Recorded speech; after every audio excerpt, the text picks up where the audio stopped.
Alright, so we're going to be putting mix and match weights, 5 gram mixed with 4.5 gram sliders. The 4.5s are in here.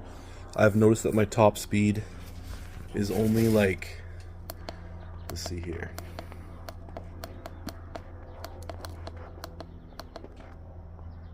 So there's the red line I set to.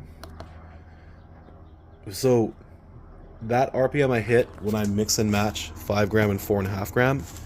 But with just 4.5 gram sliders, the RPM I hit is only around 8,900. So if you're running a CDI box, and you have a stock air box and stock exhaust, you're gonna be way underneath the red line. That's the good thing there. But yeah, I'm just gonna do this as fast as I can. So let's just set my phone up. But I'm using this. This is a Milwaukee Impact. It's going to make your life really easy taking off the bolt that holds the variator on.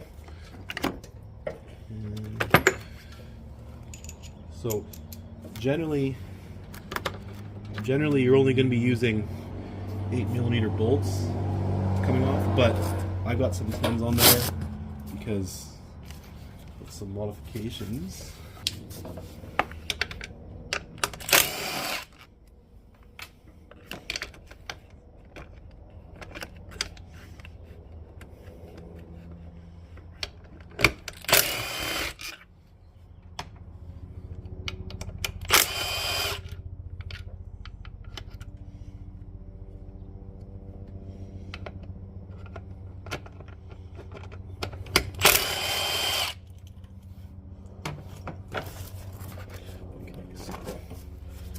Now,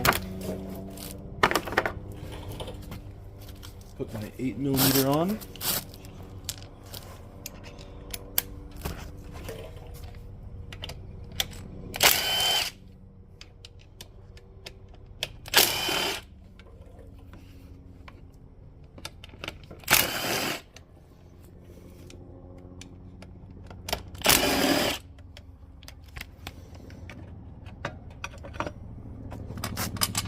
Okay, so the cover is off. Here's what the inside looks like. There's your kickstand mechanism. Now, for the variator, so what I'm going to do is, let's grab it. Okay, here's my impact with a 17mm set to max takeoff torque. This setting, the little arrow, when you put things on, only puts on bolts at 1 foot-pound, which is nice. That's why the Milwaukee stubby impact is such a nice tool. But the 17mm bolt, this thing turns, so if you're trying to loosen it, you have to hold this down or something to get it off. But with an impact, you just put it on, done. Takes away a lot of the effort. So don't lose this. And then there's a little washer here. Try to put it on the same way you can see the side that's been turned on, right? Because of the light. And then take off this gear, or you can just wiggle the whole thing off. Okay, let's see here.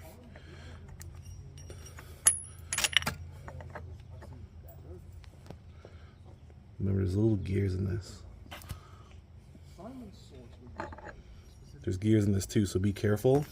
This side touches the belt, so keep that side in good. Oh, actually, no, it feels smooth. We're good. Feels smooth. Then the belt pinch and pull. And, oh, I think the weights came out. Ah, shoot. Okay, so my weights are everywhere now. Here's one of the weights. But, okay. Let's put this on the seat here. That's okay, because I'm taking out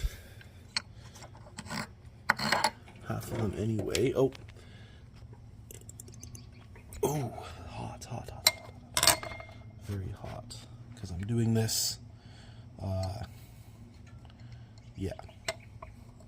Okay, and then when you take it out, make sure that you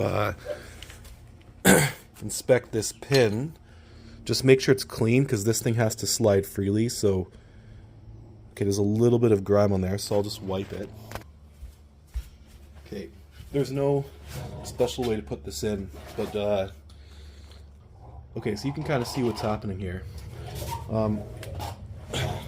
Okay, so what I was gonna do was I was gonna put half my sliders back into the back, and I'm gonna run 5 gram sliders and 4.5 gram sliders together. So here's the 4.5, so half are here. Now here's 3 more 4.5 gram sliders. So when you put them in, you make sure you put there's a plastic side and a steel side. The plastic side has to be facing the left side of the variator, and you see how there's an angle to this? So when you put it in, plastic side to the left side, left or righty, oh, lefty. Oh shoot. Have I been putting it in wrong the whole time?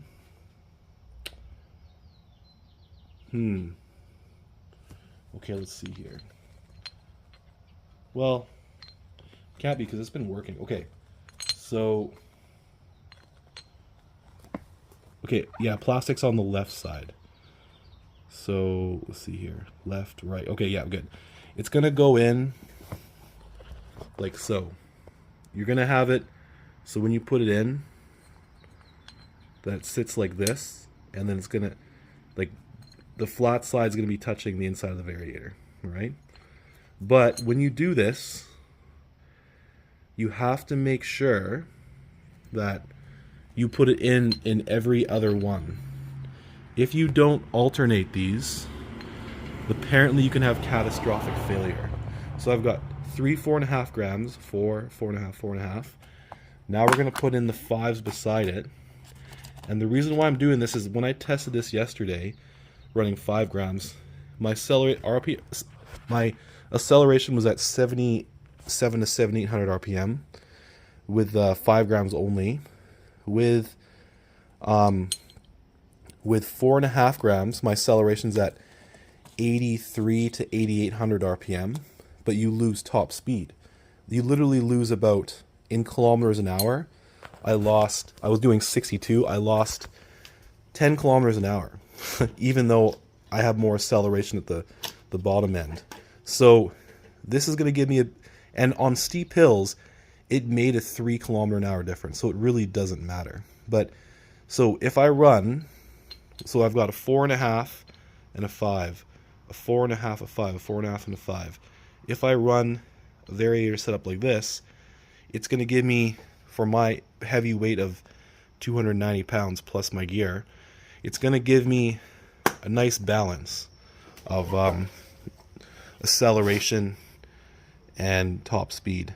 And like what it is that when you're on a slight downhill, I can hit 70 kilometers an hour, which is roughly 43 miles per hour, which is enough for me. Yeah, so this, make sure these are, oh, is this one on upside down? Yeah, I think so.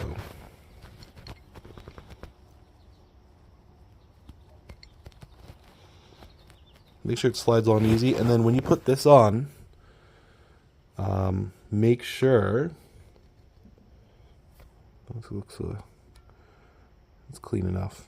Anyway, make sure that it just slides on real easy, like freely, like when you push. Yeah, because this has to move. That's the whole point of this whole setup. And then when you put it in, you are going to hold. So here's my Pully variator. It's definitely lighter than the old one. You're going to hold it together, and you're just going to put it on the shaft. So you can see what the back looks like. There's nothing there. Hold it on, and then what I do is I push it on kind of fast, and then turn it to make sure everything's in there. It's spinning good. Then you take the belts, pinch it, stretch it, inspect your belt. Like this looks okay still. 17 millimeters wide is the maximum width you want to have. So you can, that's the distance across on this side of the belt. And then you're going to put your gears back on. I know it's smooth, but this is technically a gear because it's centrifugal, right?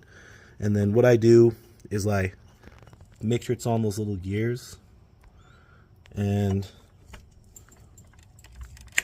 get it pushed on a little bit. It's going to come back. And then this one, the little pokey things go on the outside because this is the notches that your kickstart uses to start the motor. And I push that on a bit. Then, so I know it's kind of touching the gears. And then you put the washer on, and then the nut. And then I'm going to get some Loctite. I think what I'll do is I'll put a bit of Loctite. So I'm using blue. I'm going to put a little bit like there, that's enough. That's plenty. Just because I know I'll be running this setup for a while. So, you know, it's not going to need... You don't want to run red, but if you want to ever take it off, again, you're going to want to run blue. Blue's the way to go. It'll be enough. Okay. And then, okay, so you got that on. And then...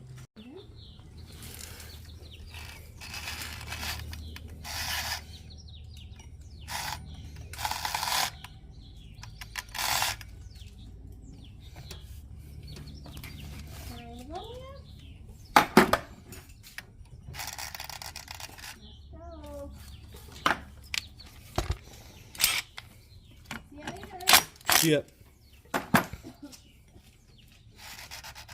Okay, so you have to physically turn this and then try tightening the bolts. The reason why you got to turn it when you tighten the bit is because you don't want to pinch the belt. And then once I think I've got it on enough,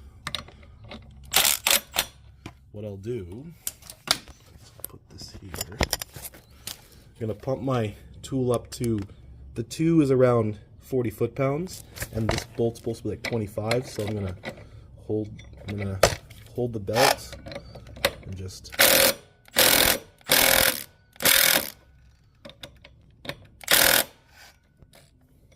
should be about right. And then now I'm gonna start the motor.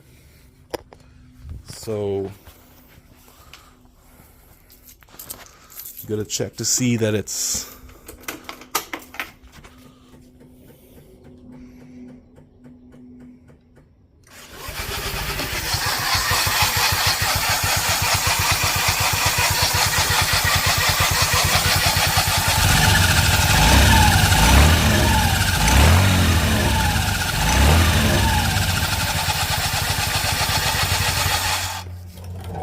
seems safe to me. Now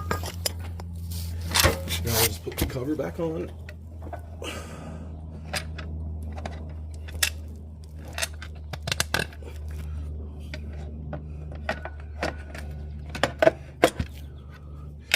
So then what I do with here is I hand turn everything in first before I think about using an impact or something to turn them on.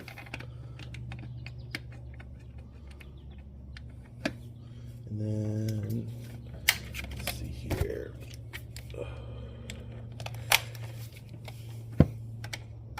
Set this to my 1 foot-pound setting.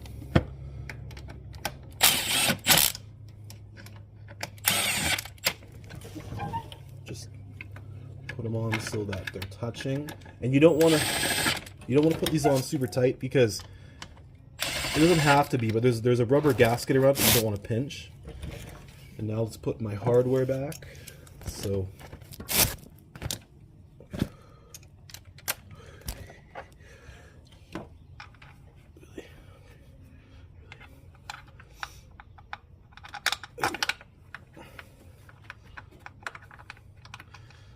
I might be deleting this airbox soon, so it's going to get a bit easier because I got my jets in.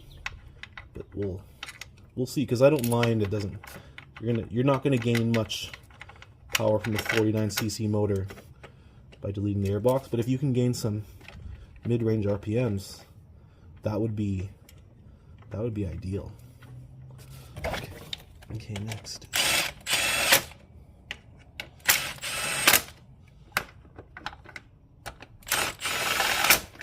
This tool is the best. This tool is the best. And this now.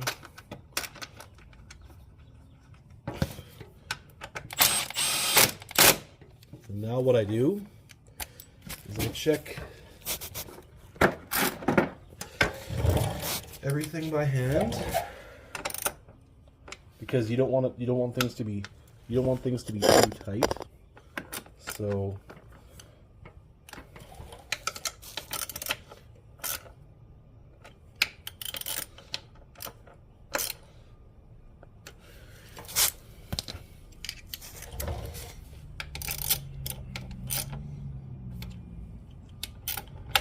you should do it in a star pattern if you don't have the hand dexter for this.